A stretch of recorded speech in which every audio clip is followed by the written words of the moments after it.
다음은 맹성규 의원이 질문할 순서입니다마는 국회법 제77조에 따라 의장이 각 교섭단체 대표위원과 협의를 거쳐 본회의 의결을 요하는 국정감사 대상기관 승인의권을 의사일정 제2항으로 추가하여 먼저 심의하도록 하겠습니다. 의사일정 제2항 본회의 의결을 요하는 국정감사 대상기관 승인의권을 상정합니다. 이 안건은 국정감사 및 조사에 관한 법률 제7조 4호에 따라 문화체육관광위원회에서 총 12개 기관에 대하여 감사 대상기관으로 승인해 줄 것을 요청해 온 것입니다. 그러면 본회의 의결을 요하는 국정감사 대상기관 승인의권에 대하여 문화체육관광위원회에서 제안한 대로 승인하고자 하는데 이의 없으십니까? 네. 이의가 없으시면 본회의 의결을 요하는 국정감사 대상기관 승인의권은 가결되었음을 선포합니다. 그러면 계속해서 인천 남동 갑 출신의 더불어민주당 맹성규 의원 나오셔서 질문해 주시기 바랍니다.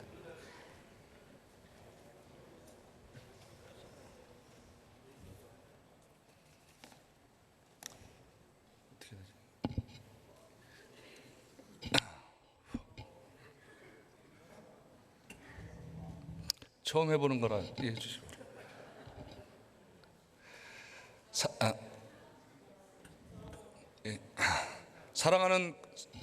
사랑하는 국민 여러분, 존경하는 문희상 국회의장님과 동료 선후배 의원 여러분, 그리고 이낙연 국무총리님과 국무위원 여러분, 저는 인천 소래포구를 지역구로 두고 있는 더불어민주당 인천 남동갑 맹성규입니다.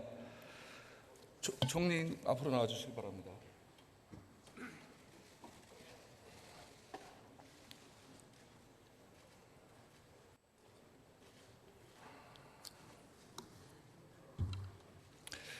본 질의에 앞서서 몇 가지 현안 질의를 드리도록 하겠습니다. 총리님께서 검찰개혁에 관해 어제 대통령님께서 검찰에게 지시한 내용을 알고 계십니까? 네. 예, 검찰에게 국민의 신뢰를 받는 권력기관이 될 수 있도록 될 수 있는 방안을 조속히 마련하라고 지시하셨습니다. 이에 대검찰청 관계자가 찬찬히 검토하겠다는 뜻을 밝힌 것으로 알고 있는데 맞습니까? 보도는 그렇게 되어 있는 것 같습니다. 예, 만일 보도가 사실이라면 검찰이 행정부의 일부 구성원이라는 점과 주말 서초동에 모여 검찰개혁을 염원한 수많은 촛불 시민들의 뜻을 이해하지 못한 매우 부적절한 행동이라고 생각합니다. 어떻게 생각하십니까? 네, 대통령의 지시에 대해서 하부기관이 찬찬히 검토하겠다 이렇게 반응을 보이는 것은 제가 전례를 본 적이 없는 것 같습니다. 그리고 지난 검찰의 패스트트랙 조사에 대해서 한번 여쭤보도록 하겠습니다. 지난 4월 패스트트랙 전국과 관련해서 경찰 출석 요구를 받은 자유한국당 의원 59명 전원이 조사에 불응하고 사건 조사는 9월 10일 서울 남부지검으로 송치되었습니다. 검찰이 9월 27일 자유한국당 소속 국회의원 20명을 소환 통보한 것으로 알려졌는데요. 조국 장관 가족에 대한 수사와 비교해 보면 소환을 통보하기까지 17일이나 소요되는 등 검찰 수사가 상당히 지체되고 있는 것 같습니다. 어떻게 생각하십니까? 네, 검찰이 뭐 어떻게 하고 있는 건지는 잘 모르겠습니다만은 그러나 이번 대정부 질문 과정에서 제가 절감한 것 가운데 하나는 검찰권, 국가의 공권력을 몹시 존중하시는 분들이 왜 조사에는 불응하는가, 이율배반은 아닌가 하는 위화감을 느끼고 있습니다.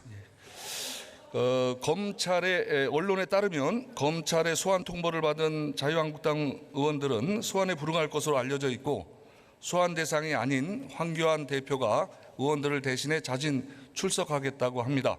어떻게 생각하십니까? 예, 그 대표님이 가신 건 제가 잘 판단을 못 하겠고요. 정말로 검찰권을 존중하신다면 검찰의 조사에 응하시는 것이 옳다고 생각합니다.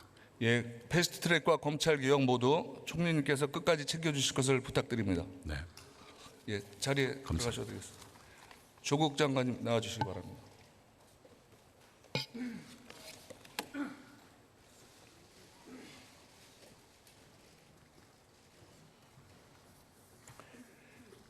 지난 토요일 주최 측 추산 연 200만 명이 참가하는 검찰개혁 촛불 집회가 있었습니다. 예. 그 많은 인원이 검찰개혁을 외쳤습니다.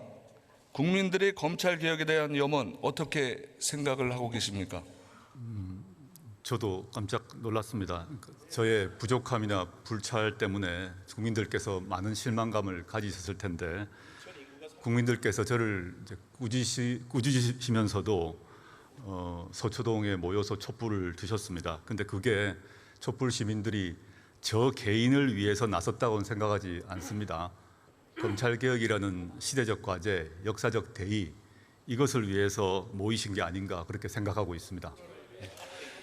장관님, 어제 대통령님께 업무 보고를 하셨죠? 예, 그렇습니다. 어떤 내용에 대해 보고하셨고 어떤 말씀이 오갔습니까?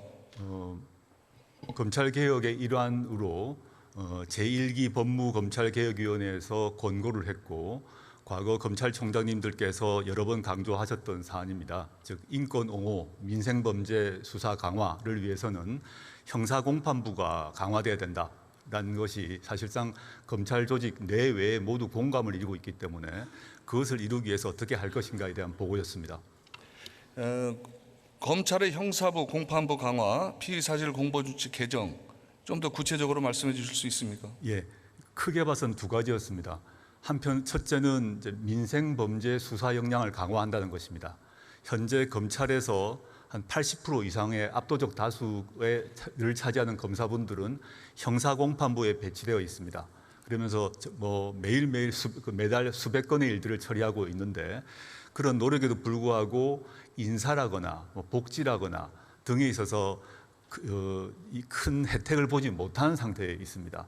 그리고 파견이라는 제도가 있어가지고 형사공판부에 소속되어 있는 검사들이 다른 쪽으로 다른 부서나 또 다른 어떤 직접 인지 부서 등으로 파견되어 있어가지고 업무 부담도 매우 심각한 상태입니다. 그래서 이 문제를 어떻게 해결할 것인가가 하나 고민이었고요. 두 번째는 검찰 수사의 독립성은 거의 완벽히 보장되어 있지만 검찰 수사를 하는 데 있어서 인권 옹호 문제 같은 경우는 아직 미진하다라는 판단이 국민들의 또 생각입니다. 그래서 인권 옹호를 위해서 피사실 공표 문제 외에도 그 검찰 수사 과정에서 여러 가지 뭐 밤샘 수사라거나 별건 수사라거나 등등에 있어서 인권 침해 소지를 없애기 위해서 어떻게 해야 될 것인가에 대해서 보고를 드렸습니다. 예, 우리는 장관님을 둘러싼 일련의 사태를 통해 검찰개혁의 필요성을 절감하고 있습니다. 어제 법무부는 법무감찰개혁위원회를 출범시켰습니다. 예, 그렇습니다. 검찰개혁을 강력하게 추진해 주실 것을 요청드립니다. 예, 그렇게 하겠습니다. 예, 들어가 주시기 바랍니다. 유은혜 부총리.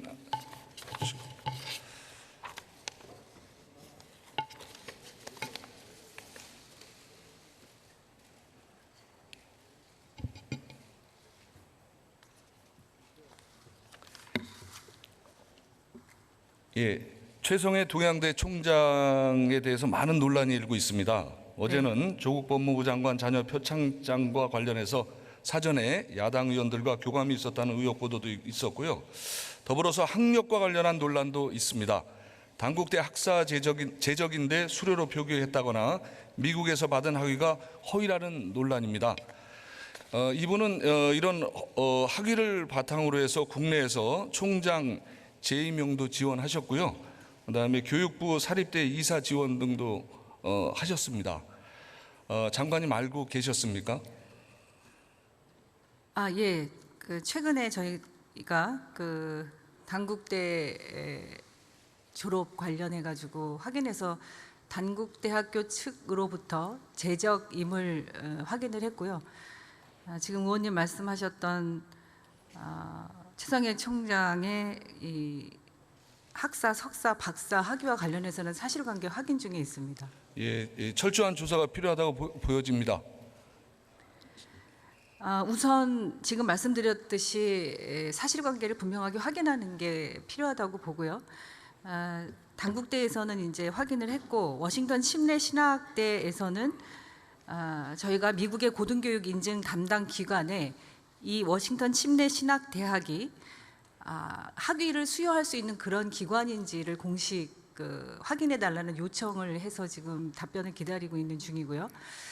그리고 총장이나 또 이사 승인과 관련해서는 저희가 동양대학교 측에 서류 제출을 요청을 했으나 제출을 하지 않아서 저희 직원이 직접 학교에 가서 그 총장 승인 과정에서 제출됐던 서류에 이렇게 허위 학력이 기재되어 있는지 여부, 또 그런 기재되어 있었던 것을 이사회 승인 과정에서 제대로 그 처리가 됐는지 여부 등을 확인하고 있는 중이라는 말씀을 드립니다. 예, 빠른 조사를 요청드립니다. 네.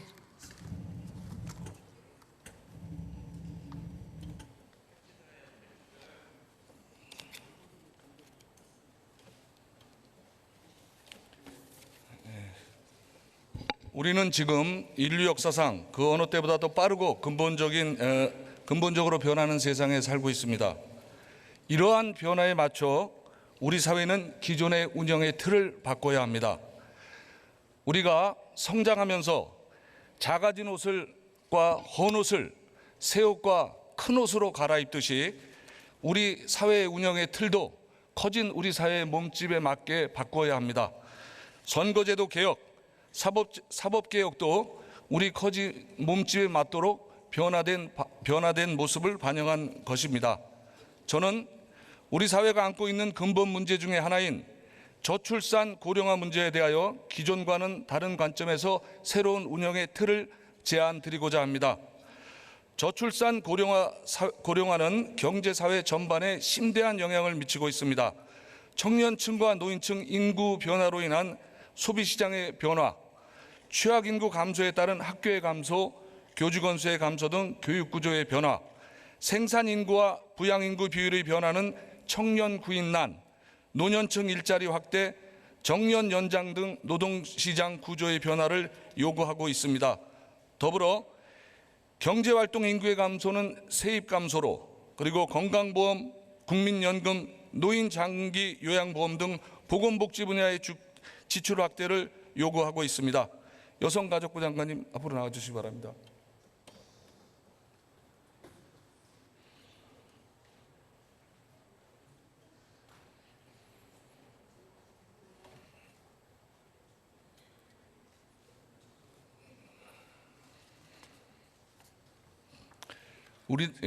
우리가 겪고 있는 저출산 실태에 대해서 여쭤보도록 하겠습니다. 우리나라 여성 한 명이 평생 낳을 것으로 예상되는 아이가 몇 명인지 알고 계십니까?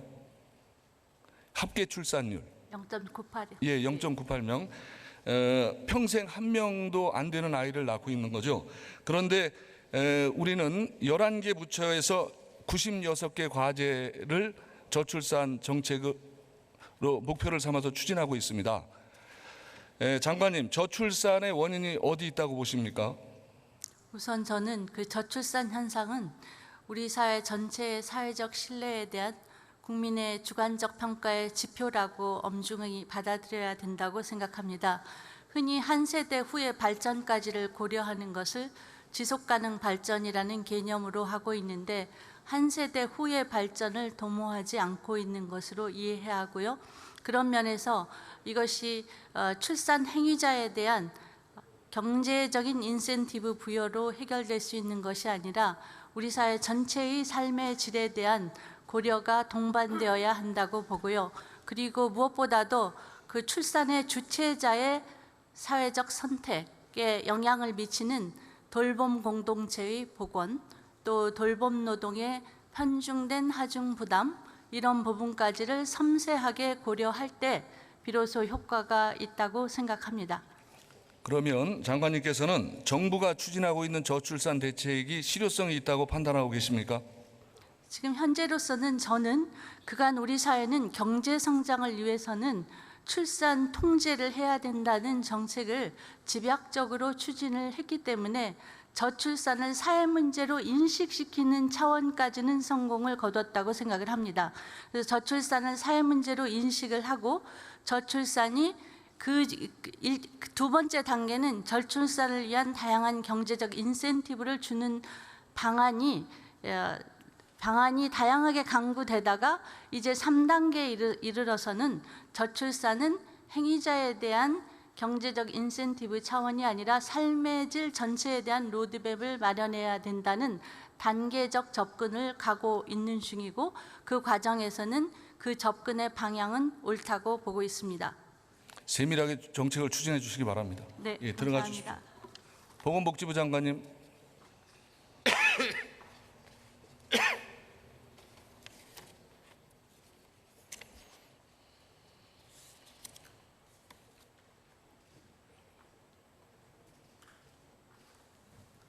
네. 고령화에 대해서 여쭤보도록 하겠습니다.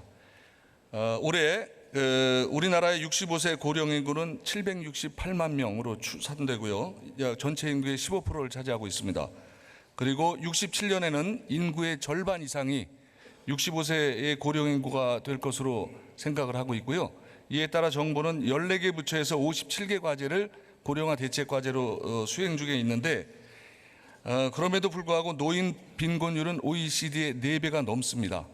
정부의 시책이 실효성이 있다고 판단하고 계십니까?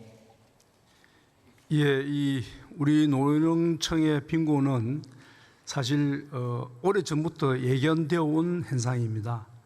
우리가 31년 전에 국민연금 제도를 도입할 때부터 이 상태로 가서는 장차 우리나라 노인 인구가 대부분이 빈곤에 빠질 것이라는 걸 예측을 했고, 그래서 31년 전에 국민연금 제도를 시작으로 노후 소득 보장을 위해서 여러 가지 방법을 강구해 왔습니다만은 아직 국민연금 제도가 충분히 성숙되지 못했습니다. 그것이 가장 큰 원인이라 생각을 하고, 물론 다른 나라의 그 노후 소득 보장 발달사를 보면은 그 연금 제도를 도입할 당시에 빈곤에 처해 있는 노인부터 먼저 연금을 주는 그런 방식을 했습니다. 그러나 우리는 적립기간을 요구하는 그런 연금 제도를 채택했기 때문에 그 이전에 이미 국민연금 제도에서 벗어나 있는 노인들의 경우, 혹은 국민연금에 가입되더라도 충분히 가입할 수 있는 기간이 되지 못하는 50대 중반의 분들은 그 이후에도 국민연금을 넣고도 곧 바로 은퇴를 했기 때문에 국민연금으로부터 충분한 소득 보장을 받지 못하고 있습니다. 그것이 예견된 노후 소득 보장의 미약점이 예견되어 있었다는 것이고, 그 결과 지금 약 한 45% 내외의 노인분들이 상대 빈곤에 처하고 있습니다. 정부는 이제 그에 대해서 장기간의 적립을 요구하는 연금제도로서는 어렵기 때문에 장차는 그것이 해결되겠지만 당장은 기초연금을 통해서 노인의 빈곤을 어느 정도 완화할 수 있다는 그런 관점에서 2014년부터 기초연금을 도입을 해서 20만 원 정도 지급을 하고 있고, 작년에 새 정부 들어서는 25만 원을 올렸고, 올해는 이제 노인 20%층에 대해서는 30만 원을 올리는 그런 단계적 인상을 통해서 우선 긴급한 노인들의 빈곤 문제에 대해서 대처를 하고 있습니다만은 많이 미흡한 상황입니다. 예, 앞으로도 고령 인구의 일자리, 건강, 요양 대책 등에 대해서 세밀하게 살펴주시기 바랍니다. 네, 그렇게 하겠습니다. 예, 들어가 주시기 바랍니다. 저는 기존과는 조금 다른 관점에서 문제 제기를 해보고자 합니다. 행안부 장관님 앞으로 나와 주시기 바랍니다.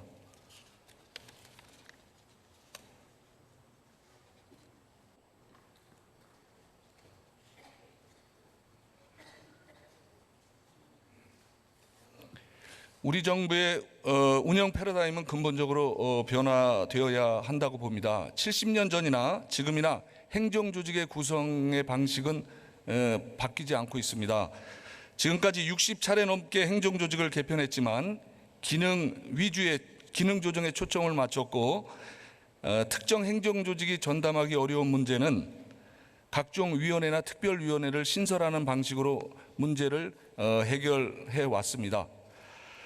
현재 저출산 고령화 과제는 163개 과제를 20개 정부 조직에서 분산해서 관리를 하고 있습니다. 알고 계십니까?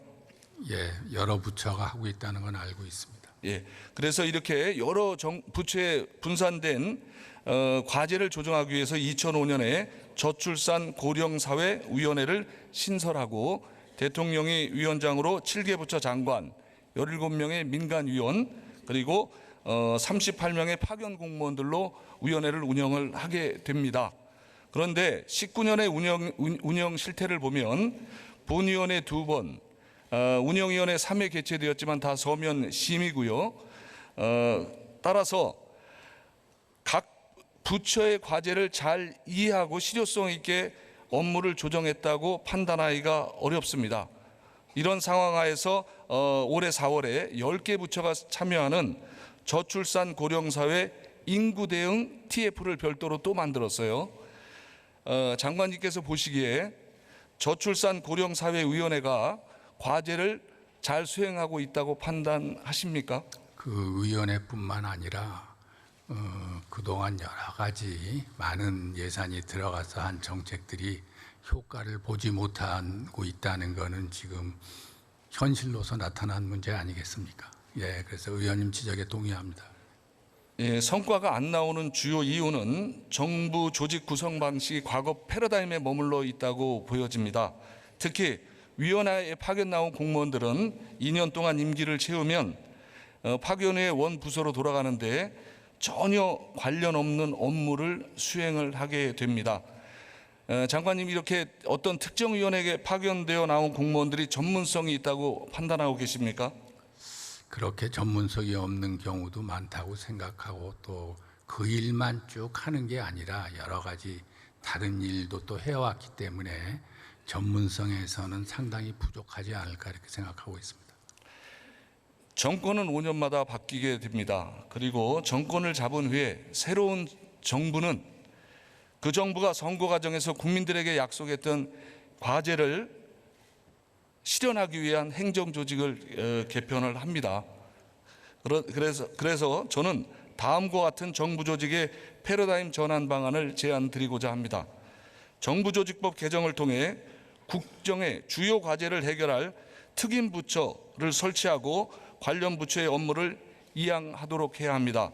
이 특임 부처에는 과제를 수행하는 범위 내에서 입법권, 인사권, 예산권 등 과제 해결을 위한 광범위한 권한을 부여하고 일몰제로 운영을 하되 기존 업무 담당 공무원의 파견을 받아 인력을 늘리지 말고 설치부터 종료 때까지 근무하도록 해서 성과를 내도록 해야 합니다.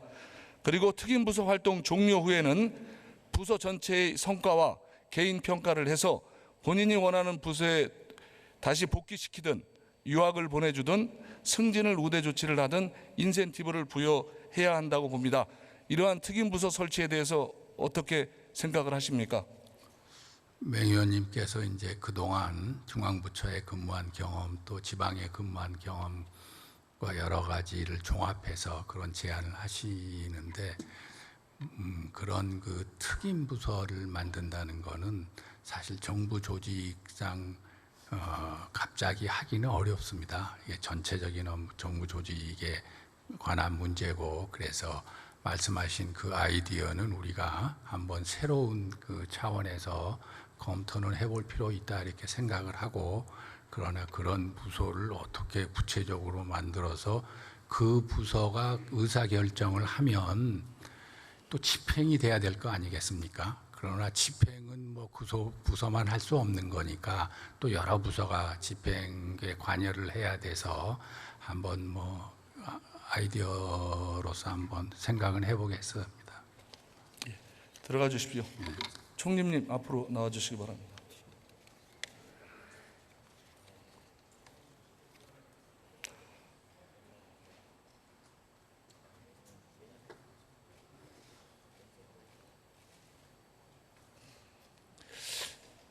제가 특임부서 신설에 대해 이제 장관께 말씀을 드렸고요. 이번엔 인력 측면에 대해서 질의를 드리겠습니다. 지방자치단체들이 저출산 고령화 예산으로 쓰고 있는 게 19년에 5조 원 규모가 됩니다. 그런데 이러한 주요 국정과제는 중앙과 지방이 유기적으로 톱니바퀴처럼 맞물려 돌아가야 하는데 중앙과 지방 공무원들의 인사교류가 현황이 어떻다고 파악을 하고 계십니까? 기대만큼 원활하지가 않습니다. 제가 지방에서 근무해 본 적이 있는데요. 웬만하면 서울로 안 가려고들 노력을 합니다. 저 같으면 길을 쓰고 갈 것 같은데 그런 이유가 있겠죠. 그래서 승진하는데 가점을 주겠다 이런 등등의 인센티브까지 주어서 실시해 본 적이 있습니다. 생각만큼 원활하지 않습니다. 예, 18년 한 해만 보면 약 300명이 국제기구나 국외연수를 갑니다. 그런데 약 200명만이 중앙과 지방의 교류가 이루어지고 있는데요.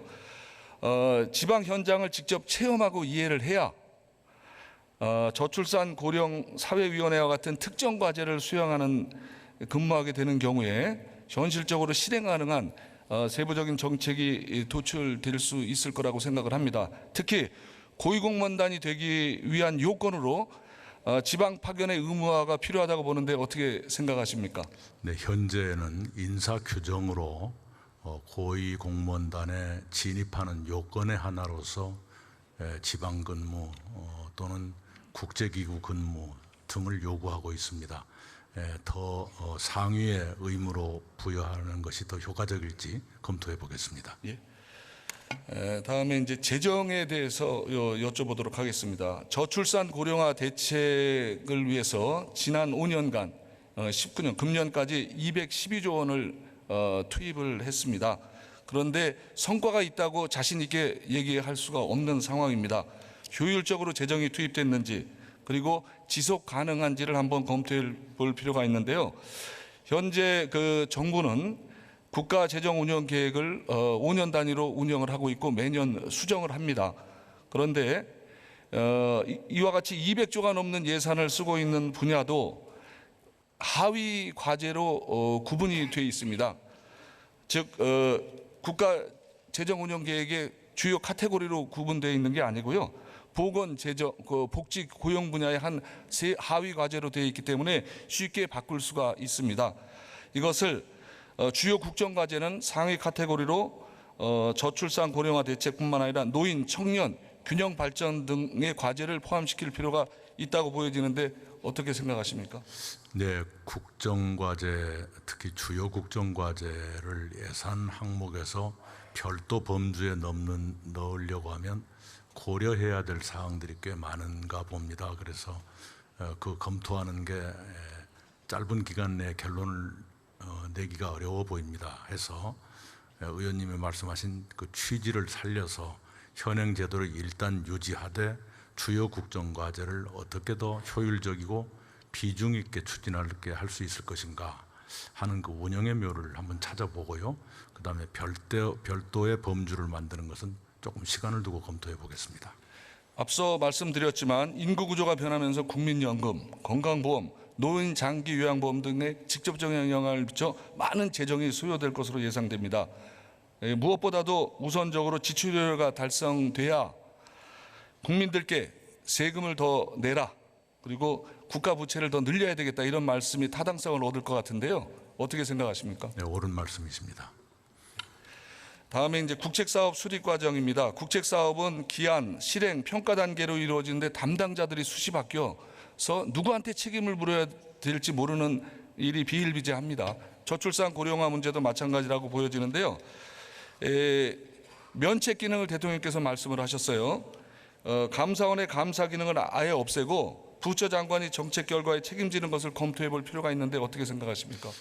감사원의 기능에 대해서 총리가 관여하는 것은 옳을지 모르겠습니다. 그런데 분명한 것은 이 인사 이동이 너무 빈번해서 그 누구도 장기적으로 다 들여다보지 못하게 되고 전문성을 쌓기도 어렵고 우리 공직사회의 크나큰 과제 중에 하나입니다. 그런데 인사 요인은 1년에 2번씩 반드시 생기게 되고요. 채용도 있고 퇴직도 있고 이걸 어떻게 해야 될 것인지 결국은 고도의 전문성이나 계속성이 요구되는 그런 직급 또는 직무 분야에 한해서라도 근무 기간을 좀 늘리는 그런 지혜를 발휘할 필요가 있지 않을까 늘 생각하고 있습니다만 만만치가 않습니다. 예, 수고하셨습니다. 감사합니다.